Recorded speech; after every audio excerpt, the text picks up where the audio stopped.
দেশপ্রেমে উদ্বুদ্ধ হয়ে সশস্ত্র বাহিনীর কঠোর নিয়মানুবর্তিতা ও পেশাদারিত্ব বজায় রাখলে সার্বভৌমত্ব হুমকিতে পড়বে না, বলেছেন প্রধানমন্ত্রী তারেক রহমান। সশস্ত্র বাহিনীকে আধুনিক চতুর্মাত্রিক বাহিনী হিসেবে গড়ে তুলতে সরকার অঙ্গীকারবদ্ধ, বলেছেন রাষ্ট্রপতি মোহাম্মদ শাহাবুদ্দিন।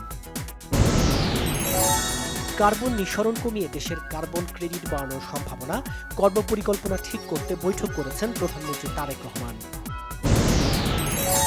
সরকারি অনুষ্ঠানের ব্যানার, ফেস্টুন ও বিলবোর্ডে প্রধানমন্ত্রীর ছবি ব্যবহার নিষিদ্ধ করে মন্ত্রিপরিষদ বিভাগের পরিপত্র জারি। আওয়ামী লীগের বিরুদ্ধে মানবতাবিরোধী অপরাধের তদন্ত চলছে, অভিযোগ প্রমাণিত হলে নিষিদ্ধ হতে পারে দলটি, জানিয়েছেন chief prosecutor Aminul Islam. Medical সরঞ্জামাদি আমদানির উপর নির্ভরশীলতার কারণে বাংলাদেশ রোগ নির্ণয়ে এখনো পিছিয়ে, জানিয়েছেন স্বাস্থ্যমন্ত্রী। অবশেষে সিলেট ম্যানচেস্টার ফ্লাইট আবারও শুরু, শিগগিরই চালু হবে কক্সবাজার রুটেও, জানিয়েছেন বেসামরিক বিমান পরিবহন মন্ত্রী। রোহিঙ্গা অনুপ্রবেশ ঠেকাতে বাংলাদেশ মিয়ানমার সীমান্তে নিরাপত্তা আরও জোরদার করা হয়েছে, জানিয়েছেন পররাষ্ট্রমন্ত্রী। গণ অভ্যুত্থান স্মরণে 2 মাস ব্যাপী ধারাবাহিক কর্মসূচি পালনের ঘোষণা দিয়েছেন মুক্তিযুদ্ধ বিষয়ক প্রতিমন্ত্রী ইশরাক হোসেন। গেল 24 ঘন্টায় হাম ও উপসর্গে আরও 7 জনের মৃত্যু, আক্রান্ত 1031 জন, জানিয়েছে স্বাস্থ্য অধিদপ্তর।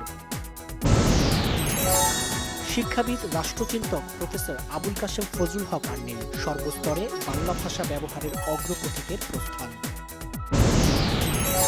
দুদকের মামলায় ছাগলকান্দে আলোচিত সাবেক এনবিআর কর্মকর্তা মতিউরের বিরুদ্ধে অভিযোগ গঠনের শুনানি শেষ, আদেশ 21 জুলাই।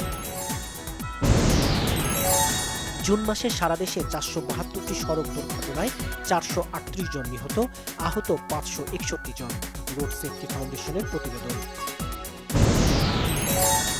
শোক আর শ্রদ্ধায় তেহরানের গ্র্যান্ড মুসল্লায় ইরানের সর্বোচ্চ নেতা আয়াতুল্লাহ আলী খামেনি ও তার পরিবারের সদস্যদের জানাজা অনুষ্ঠিত।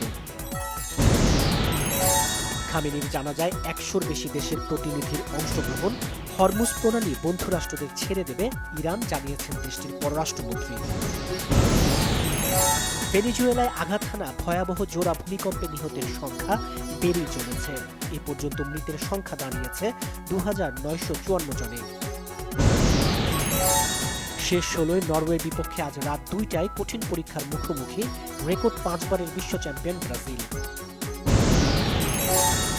রাউন্ড অফ 16-এর দ্বিতীয় ম্যাচে প্যারাগুয়েকে 1-0 গোলে হারিয়ে কোয়ার্টার ফাইনালে ফ্রান্স, 7ম গোল করে মেসিকে ছুঁয়ে ফেললেন এমবাপ্পে। সব জল্পনার অবসান ঘটিয়ে অবশেষে তৃতীয় বিয়ে সারলেন বলিউডের মিস্টার পারফেকশনিস্ট আমির খান। ভিয়েতনামে অনুষ্ঠিত তৃতীয় দ্য নং এশীয় চলচ্চিত্র উৎসবে বড় সাফল্য অর্জন করেছে বাংলাদেশের চলচ্চিত্র গ্রোইট।